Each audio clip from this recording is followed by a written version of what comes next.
Hi everybody, Teresa with Indigo Moon Arts. Welcome to my craft room. I'm going to guess this is going to be a pretty short video only because of drying time. I don't do the time lapse, which I could, but then I can't talk. So in a previous video, I did the blending of the background and I didn't have my camera on when I did the blending of the rest of the bottle. But as you can see, I was going for a bit of a terracotta kind of aged bottle look, and this is the way it turned out, and I love it.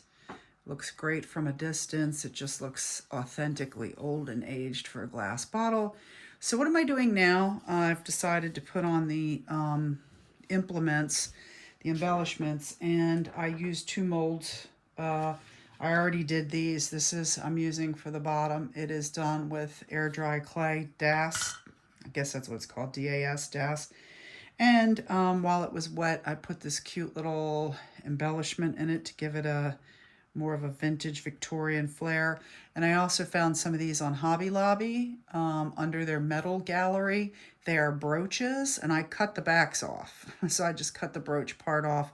And I was able to inset this into this particular one. You can see I did another one. This is one of my favorite molds from Amazon. My favorite molds are from Etsy, for sure. They're much more expensive. So reasonably priced economic molds. This is in my list, my Amazon cart for the better upgraded supplies. And then again, the implement, it's kind of a rhinestone bee. It's so pretty. It will get glued. It's not yet because I want to paint these first. And all I'm doing is painting the embellishments, which is why I said it probably won't be a very long video because they need to dry. So I have my clean water here, and I have my handy dandy dabbing tray, and I'm using this wonderful brown from Nico Pro chalk paint. Got this in a set of 16 from Amazon. Really love the colors in burnt umber.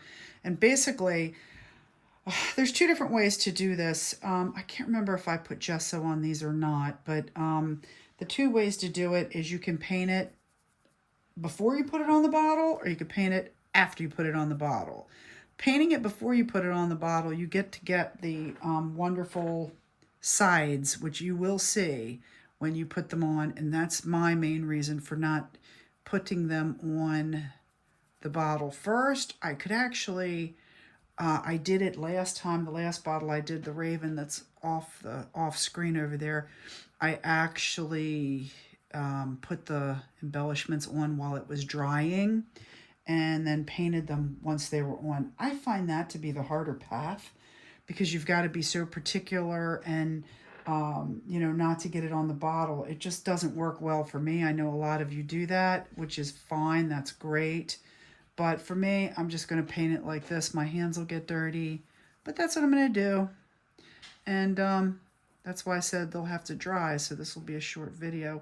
But this is why I do it, to get all the crevices while it's off the bottle, because it will take me 10 to 15 minutes to paint this sucker if I don't do it this way, just trying to not hit the bottle.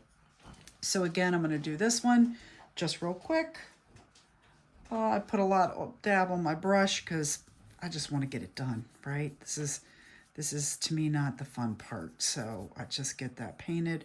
We're going to go over this with a gold gilding wax, and that's going to make it pop and look like metal. I think you guys have seen this before, but we will do it for people that haven't. I'm not going to paint the back side because the back side doesn't need to be painted. Again, the purpose of doing this is getting all of the edges before it's adhered so that it's much quicker this way, just getting it in all those crevices. Yeah, this to me is so much easier than having to get the sides while it's on the bottle.